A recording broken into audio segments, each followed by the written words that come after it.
Hey everybody, I'm back with another Technique Tuesday. The week goes by really fast. And this evening I wanted to discuss the concept of the hip hinge. It's also known as bending movements. So you can use that terminology interchangeably.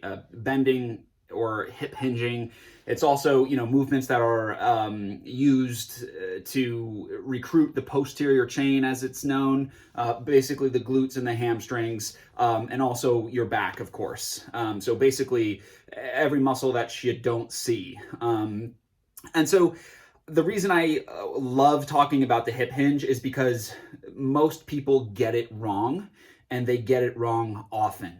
And so I mean that in a couple of different ways. One, most people just don't know how to move correctly relative to what a hip hinge is.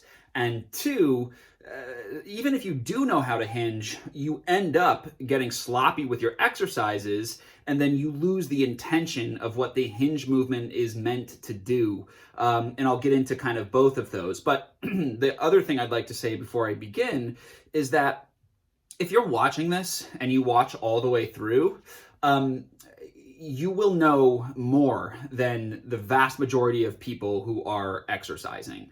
And more specifically, if by the end of this video, which you will, you can differentiate between what a hip hinge is versus what a squat is, you are going to know more than most trainers in the world. And I promise you this, because I've seen many trainers who either don't know what a hinge is, or if they do know what a hinge is, they don't know how to perform it or don't know how to coach it. So you, as somebody who just does fitness, should know this as a bare minimum. And if you go and ask your coach and you say, hey, can we work on some hinging activity today? If they look at you, and they don't know what you're talking about, you might want to have a talk with them. That's all. So anyway, the hip hinge, I'll just show you what it looks like. And then I wanted to show some application of it in terms of what it looks like in the gym. And then finally, differentiating the hinge with squatting. Okay, so the hip hinge is really simple. And the point of it, the intention of it, is to maintain posture. So this is not just a lower body movement. I think it's equal parts upper and lower. The lower part of your body is moving while the upper part of your body is remaining in perfect posture. And so that's what I mean when, if you're doing hinging activities like a deadlift and you lose your posture, but you're still moving at the hips or you're still hinging at the hips, you've defeated the purpose. So your hip hinge is only as good as your ability to keep your upper body in postural alignment. So with enough of that said, the hip hinge is simple. You find your perfect posture, which is doing something called the no money drill to put you into alpha posture, which basically means hands together, separate them a couple of degrees here. You'll feel your shoulder blades squeeze together a little bit tightly. Your armpits are going to get tight in here. And now you're in good position. Your spine is in kind of a neutral alignment. Okay, so I'm not hyperextended and I'm not round. And my shoulders are nice and long. And so the idea here is to take your shoulders and your upper body along for the ride of the hips moving backward. So it's a really subtle movement. You can tell here that there's very minimal bend of the knee. It's the action of the hip. Hips open, hips close, open, and close. Another very important reminder is to make sure that you maintain what's called neutral head posture. A lot of people, just based upon doing a lot of this and a lot of this, their neck or their chin will jut forward. And then if you imagine you do a bunch of deadlift reps like this, you end up with a pain in your neck. So keep your chin tucked in as you do your hinging.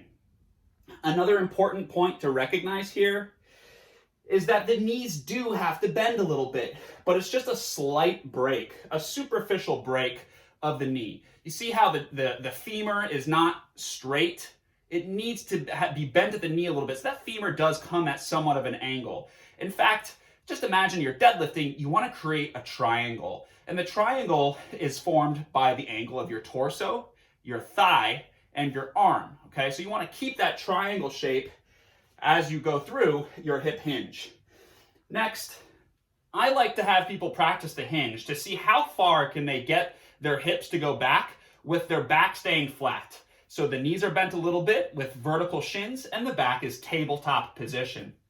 What you'll find is you might have a tendency to just kind of reach forward, and you can see that this is more just rounding my back, okay? So this is when we have no postural control.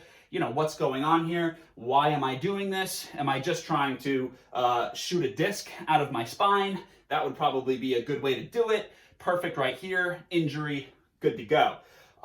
So just to wrap that all up nicely for you, perfect posture, hips back, stretch the hamstrings. That's it.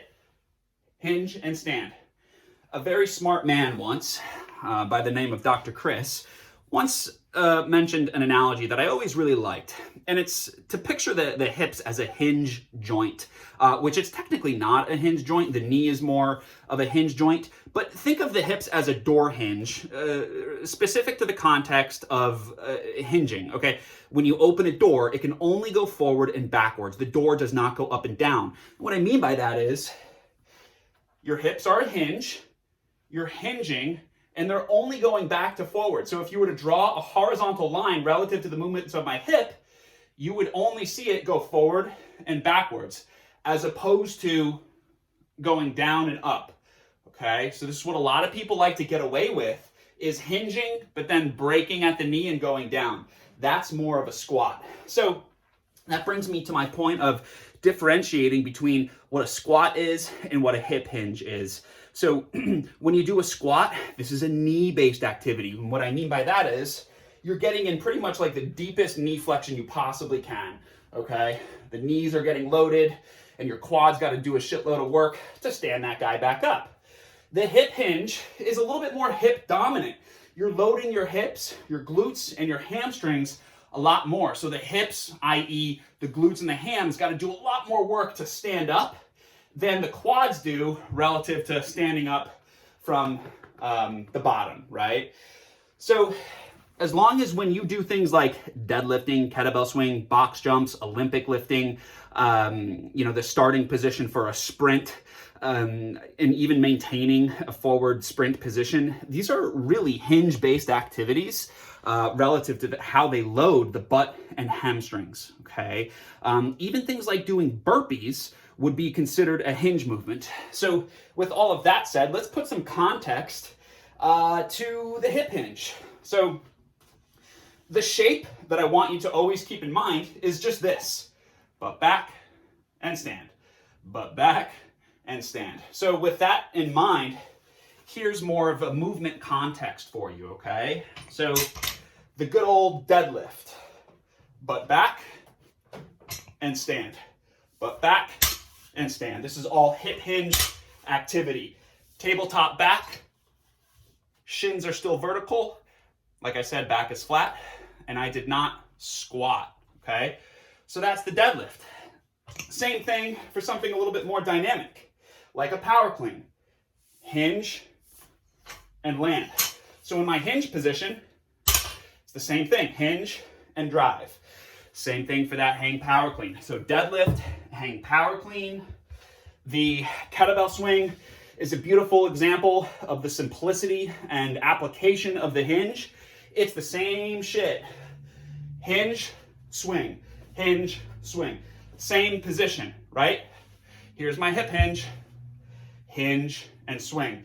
If I do a box jump, I'm gonna hinge and jump, okay? So lastly, I suppose for now, when you do a burpee, what are you gonna do? You're gonna hinge, get on the floor, and then when you jump back up, I know that's not what a real burpee looks like, but when you get back up, you're in a hinge position.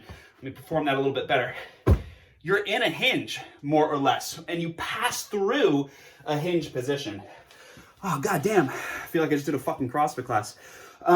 So the point being there on all of that, you want to respect the hinge because if you end up doing any of those movements that I just showed you without really grasping the pattern, you end up doing hundreds and hundreds of reps of faulty hinge mechanics, which over time, not only does it look ugly, it's not sort of proper biomechanics or kinesthetics or what have you.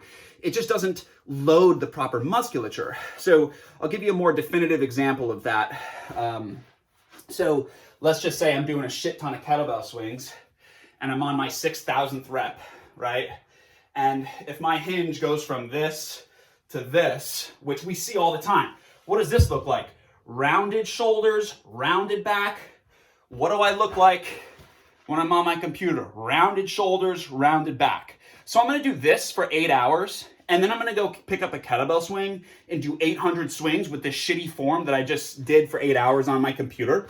How is that helping me? So the intention of the hinge needs to be restorative for your posture. So instead of doing 1,000 reps like this, you need to do 1,000 reps like this, where I'm working on the shoulders are back, the posture is aligned, and things are going swimmingly from there, right? So you have to do the hinge a bunch of times to get it correctly. If you're doing it incorrectly, it's a little bit disrespectful to the movement you're trying to perform, and moreover, it's disrespectful to your body and what you're trying to do. So I hope this was a good lesson in terms of technique for hinge activities. And then remember, it's not deadlifting, it's not burpees, it's not kettlebell swings, it's not box jumps, hang power cleans. It's not any of those things that injures you or causes you pain. It's how you do those things that causes you pain. Alrighty, love you guys, mean it.